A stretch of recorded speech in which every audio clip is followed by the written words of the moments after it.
తెలంగాణ రాష్ట్ర ప్రభుత్వం తెచ్చుకున్నదే ఉద్యోగాల కోసం కాబట్టి నిరుద్యోగ యువతీ యువకుల్ని బాగా ప్రోత్సహించాలని, అంది వచ్చిన ప్రతి అవకాశాన్ని వదిలిపెట్టుకోకుండా ఉండాలనేటువంటి ఆలోచనతో యూపీఎస్సీలో కూడా మన యువత మంచిగా ప్రావీణ్యం చూపించి దాంట్లో విజయాలు సాధించాలి, దానికోసం మనం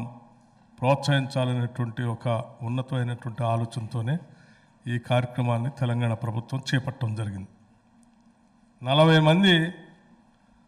మెయిన్స్లో ప్రిపేర్ అయ్యి ప్రిలిమ్స్ కోసం ఉత్తీర్ణులు కావటం కోసం ప్రయత్నం చేస్తే దాంట్లో 20 మంది మెయిన్స్లో పాస్ అయ్యి ఈరోజు ఇంటర్వ్యూకి సెలెక్ట్ అయి ఉన్నటువంటి ఆ 20 మందిని కూడా ప్రోత్సహించి వారికి కూడా ₹1,00,000 చెక్నిచ్చి ప్రోత్సహిస్తే ఆ ఇంటర్వ్యూకి ఢిల్లీ పోయినప్పుడు యూపీఎస్సీ ఎగ్జామ్ కోసం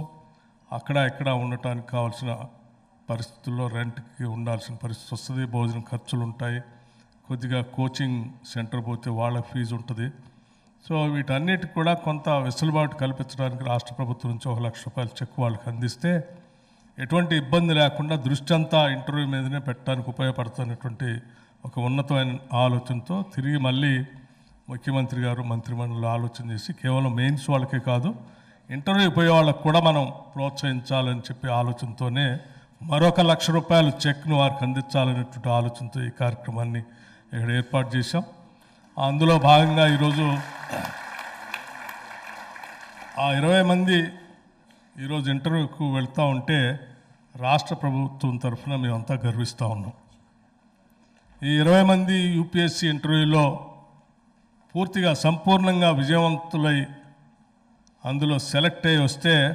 నిజంగా తెలంగాణ రాష్ట్రానికి అంతకంటే కావాల్సింది ఏమీ లేదని కూడా సంతోషిస్తాను. సో ఇది తెలంగాణ ప్రజలకి ఇక్కడ నుంచి మిమ్మల్ని ప్రోత్సహించి పంపిస్తే యూపీఎస్సీ సెలెక్ట్ అయితే సరే మన రాష్ట్రానికి వచ్చేవాళ్ళు రాష్ట్రానికి వస్తారు, దేశంలో ఎక్కడున్నా కానీ మా ప్రభుత్వం మమ్మల్ని ప్రోత్సహించి యూపీఎస్సీలో సెలెక్ట్ కావటానికి సహకరించింది కాబట్టి నా రాష్ట్రాన్ని నా ప్రభుత్వాన్ని కాపాడుకుంటూ ఏ స్థాయిలో ఎక్కడున్నా కానీ ఈ రాష్ట్ర ప్రయోజనాల కోసం మంచి మనసుతో మీ ప్రయత్నం కూడా మీరు చేస్తారనేటువంటి ఆశ ఆలోచన మా అందరికీ ఉంది. అందుకోసమే మిత్రులారా మీ అందరికీ మీ తల్లిదండ్రులు ఎంత ఆశపడతా ఉన్నారో మీరు సెలెక్ట్ కావాలని ఈరోజు రాష్ట్ర ప్రభుత్వ అధినేతలుగా